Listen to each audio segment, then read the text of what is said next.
the child.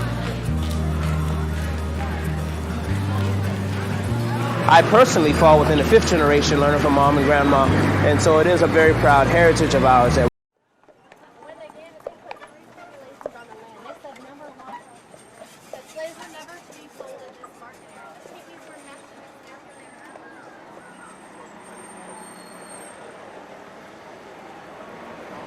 And these baskets are Charleston, one of Charleston's signatures, Sweetgrass baskets. Only found here in Charleston, South Carolina.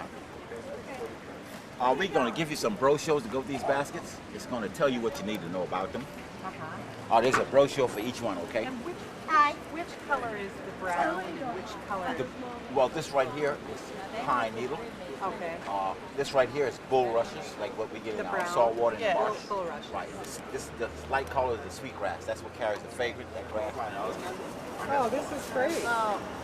Yeah, these are very nice. I hope you have some children because you're going to have to hand them down to someone in your family regardless. Okay? Okay. Thank you very much. Appreciate you. Enjoy Charleston. Thank you. All right. And bulrush is one of our strongest structural material that we normally use in the basket. And the bulrush grows right in our marsh. And our sweetgrass, that's what carry the fragrance in these baskets. These grows on the islands native saltwater. It's a seaweed. And our binding, what we bind them with, come from the state tree, the palmetto tree. That's what we bind them back and bind the basket with. Same palm you use in church on Palm Sundays. And we also use like a long leaf pine needle to give you some like decoration and whatnot. Here's a lid here of a basket where we have the French knot that's done with pine needle. You follow me? It's for natural material we're using them. And we care for these baskets only with water. They grow and vary every year. And they can only be done by hand.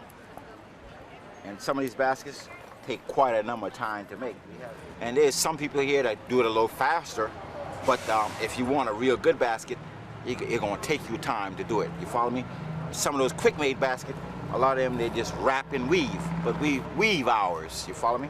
That's what makes ours so firm and they last us so long, because it's made well. See, we basket cases, we love our work. I hate it from a child, but now I love it with all my heart.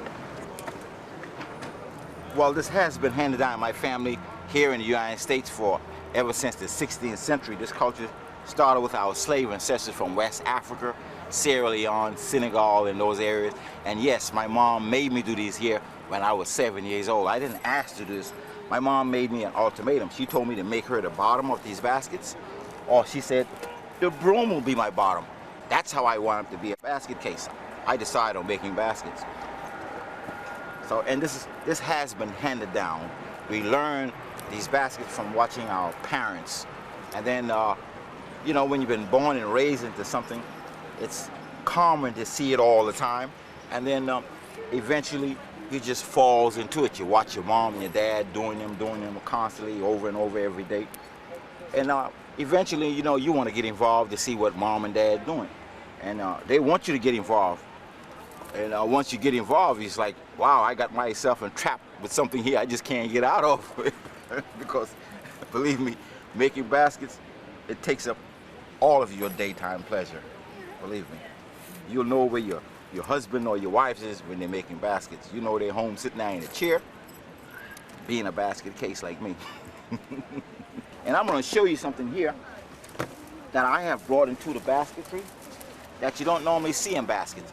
If you look at this basket here, now think of a placemat. You know what's a placemat? You see this one here, although it's oblong, one side I have is all predominantly sweetgrass.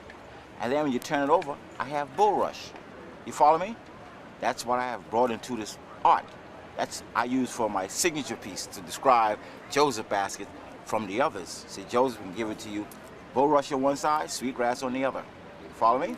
So I overlaid them. I use two material back to back. And that's very hard to do, you know. We represent about 4 or 5 communities from the Mount Pleasant area. And we basically all attended the same elementary and high school. Our families know each other, attended basically the same churches in that area.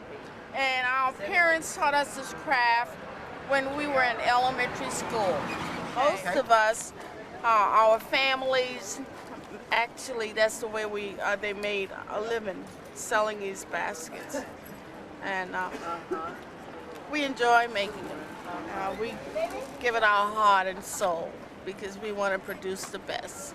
And we know people appreciate the best. So We want to give people we their enjoy money worth and more. making them. Yeah. We love what we do. We enjoy making them. It requires a lot of disciplining, patience, time, and perseverance. But it's all worth it because when we're through making a piece, we know we have created a very unique work of art.